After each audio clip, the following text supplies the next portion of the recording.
juste une petite intro pour vous présenter Williams, un journaliste que j'ai rencontré à Marseille. Donc il va prendre ma place pour les artistes. Et pour les artistes qui veulent toujours des interviews, moi je n'ai plus le temps, vous ne m'avez pas suivi quand j'étais rue d'Aubagne, donc maintenant je passe au niveau supérieur, je n'ai plus le temps de m'occuper de Marseille. Donc je vous présente Williams, si tu veux dire un mot. Oui, je vais dire un mot. Bonjour.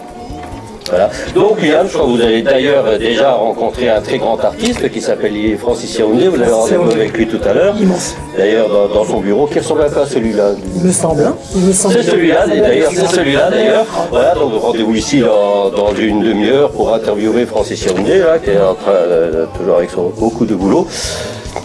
On va parler de Africa 54. Déjà, ce que j'ai pu percevoir du personnage et de ce que vous êtes en train de tous mettre en place, c'est vrai que c'est très enthousiasmant. J'ai vu tout de suite, d'ailleurs, quand je me suis permis de te contacter, c'était vraiment ça, c'était voir j'ai compris rapidement, cette chance en tout cas, de comprendre rapidement l'ampleur de ce qui était fait. Ça correspond à ce qui est ma recherche ici sur la région. Donc j'ai très hâte de pouvoir commencer cette interview. Là, à tout à l'heure avec Francis Yaoundé. Merci à toi. Bon, Francis Yaoundé, principalement, je vais te demander, Francis Yaoundé, qui es-tu? Francis Yaoundé est un citoyen du monde qui est franco-béninois, voilà, et j'étais ancien militaire des forces armées françaises, mais je détiens également une licence d'organisateur de concerts, et puis dans le passé, j'ai fait jouer beaucoup d'artistes depuis les années 80.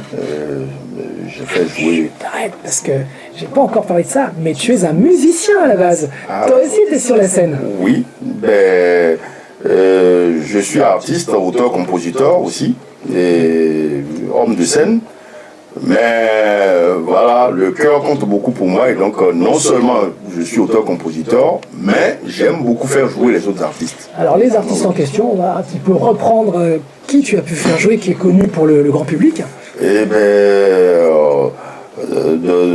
Depuis les années 80 à 2000, j'étais dans le Languedoc, mais je travaillais sur Paris dans ce domaine-là, et je fais jouer entre 300 et 400 musiciens facilement, venant donc des Manu Dibango, Salif Keita, Alpha Blondy, Maurice Kanté, Jacques Higelin, Peter Gabriel.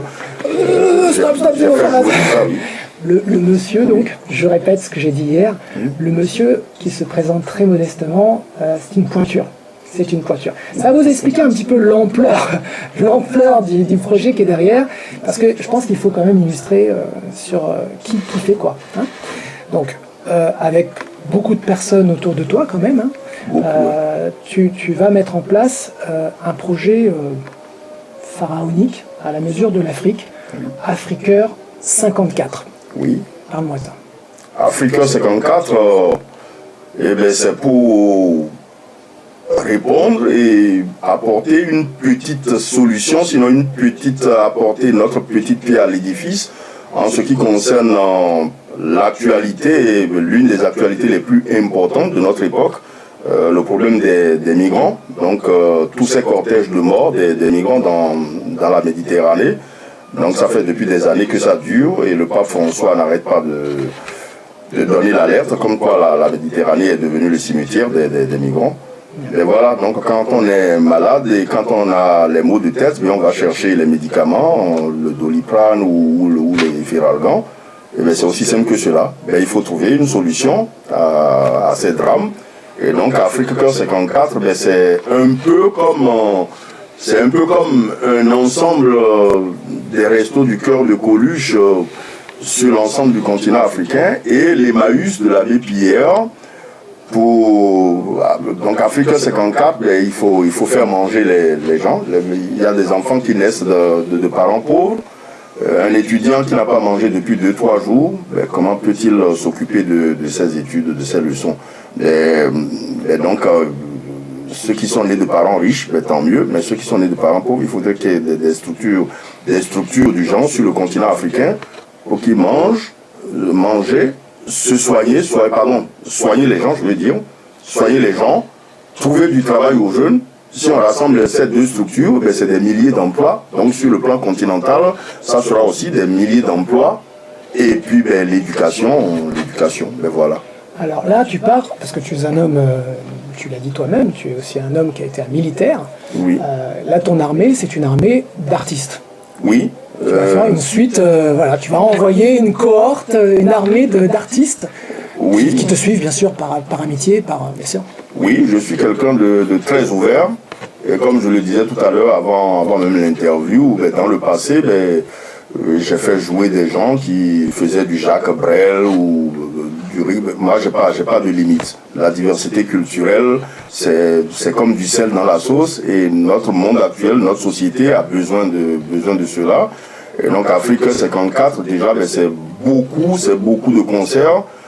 Sur un quinquennat culturel renouvelable. Un quinquennat, un quinquennat culturel renouvelable, c'est-à-dire d'ici 2019, 2029, 2030. Parce que 54 États en Afrique, c'est beaucoup, n'est-ce pas? Mais on ne peut pas faire ça en 2 jours. Et donc, il y a donc la cause des migrants, mais aussi la joie de faire jouer des artistes de tous les horizons.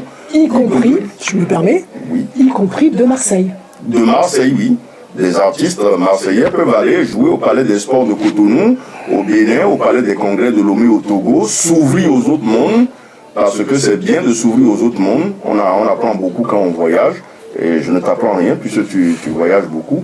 Et bien voilà, et d'apporter aussi quelque chose dans notre système en France, voilà, apporter de la joie, de la diversité, parce que les gens travaillent, et ils ont besoin de s'amuser, de vivre. Je veux parler des gilets jaunes. Quand les gens y travaillent, c'est pour avoir de l'argent, c'est pour s'amuser. Et il faut que les pouvoirs politiques comprennent que tout ce monde mérite de bien vivre. Voilà. Et nous sommes aussi dans cette lutte. Le bien-être, c'est pour tout le monde. Voilà. L'égoïsme nous conduira à des guerres et des divisions. Nous y sommes déjà.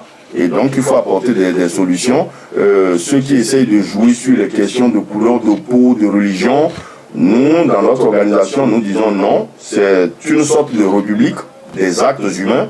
Donc, république des actes humains, nous excluons tout ce qui est acte inhumain.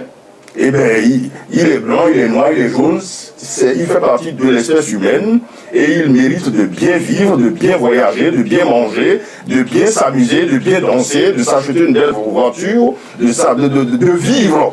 Voilà. Et puis c'est terminé. Il faut bien vivre. Parce que derrière tout le discours de Francis, il y a une inspiration importante. Je vais nommer l'abbé Pierre, Sœur Emmanuel, je vais nommer Mohamed Ali, Martin Luther King, Jean Ziegler, Jean-Paul II, Gandhi, Aimé Césaire. Voilà. Et Papa Samuel Ochofa aussi. Samuel Ochofa. Parle-moi de Papa Samuel Ochofa. Justement, c'est ce que nous poursuivons. Et nous sommes 7 milliards, plus de 7 milliards sur Terre, 7 milliards 600 millions. Et ces noms que tu viens de citer, hein, Nelson Mandela, Martin Luther King, Mère Teresa, Sœur Emmanuel, l'abbé Pierre, Coluche, c'est des gens qui ne sont pas de même couleur de peau, qui ne sont pas de même religion, qui ne sont pas du même sexe, et qui ont tous véhiculé une seule chose, la bonté du cœur vis-à-vis de son semblable. Est-ce que Mère Teresa peut voir les gilets jaunes en train de souffrir et elle ira donner les milliards à des bourgeois, à des riches? Non, elle va d'abord sauver les pauvres. Est-ce que Nelson Mandela va faire ça? Est-ce que Coluche va faire ça? Est-ce que l'abbé Pierre va faire ça?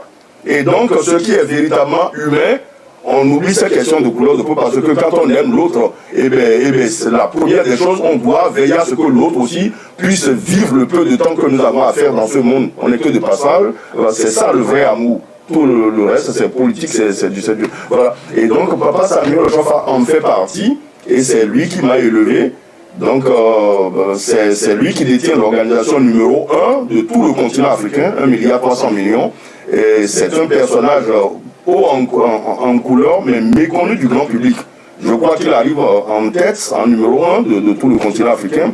C'est quelqu'un, puisqu'il m'a élevé une partie de mon enfance, je peux parler de ce que j'ai vu en direct. Et bien c'est un monsieur qui prône la bonté, tu n'as pas le droit de détruire l'autre. Tu n'as pas le droit de détruire l'autre. Il y a un Dieu qui existe, mais ce Dieu ne peut pas symboliser le mal. Ce n'est pas possible. L'Éternel Dieu ne peut pas symboliser le mal. Et bien si tu aimes Dieu, et bien tu dois vouloir le bien-être de l'autre. Il a une tête comme toi, il a deux pieds comme toi. Peu importe qu'il soit noir, blanc, jaune de peau, il doit vivre. Il a besoin de la bienveillance que tu vas lui donner, du bonheur au quotidien. Qui parmi nous peut aider le mal, qu'on lui donne le mal. Donc ce n'est pas une question de couleur de peau, c'est une question de la bonté du cœur vis-à-vis de son semblable. Alors voilà, on a, je pense, un résumé assez rapide, hein, c'est YouTube, mais on a un résumé d'un homme avec une équipe autour de lui, avec beaucoup de personnes derrière, beaucoup, qui va partir en croisade. Et c'est une croisade très importante pour les deux continents. Parce que vous avez bien compris, dans ce que je résume de ce que tu fais, on va partir là sur des concerts qui vont commencer à partir de 2020, un petit peu même avant. Début 2020. Des concerts sur, on a le Bénin. Le Bénin, le Togo, le Burkina Faso, la Côte d'Ivoire, le Cameroun, le Sénégal, et après les Antilles, et même des concerts en France aussi, pour promouvoir ces valeurs-là. Alors, donc on a vraiment quelque chose d'énorme.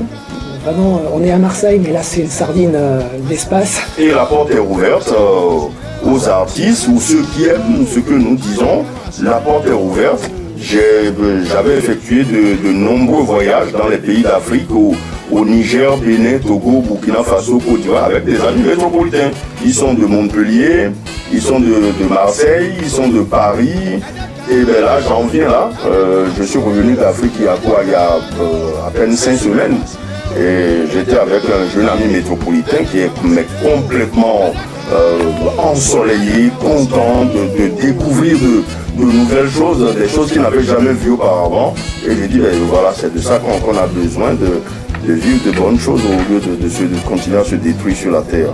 Donc voilà, je pense que vous avez, j'ai rien d'autre à ajouter. Ceux qui ont des oreilles écoutent, entendent. Et puis ça se passe à Marseille, on a une grande chance, ça se passe à Marseille, c'est un truc énorme. Ceux qui ont ouvert les oreilles, ils ont tout à gagner. Merci à vous, merci Francis. Merci beaucoup.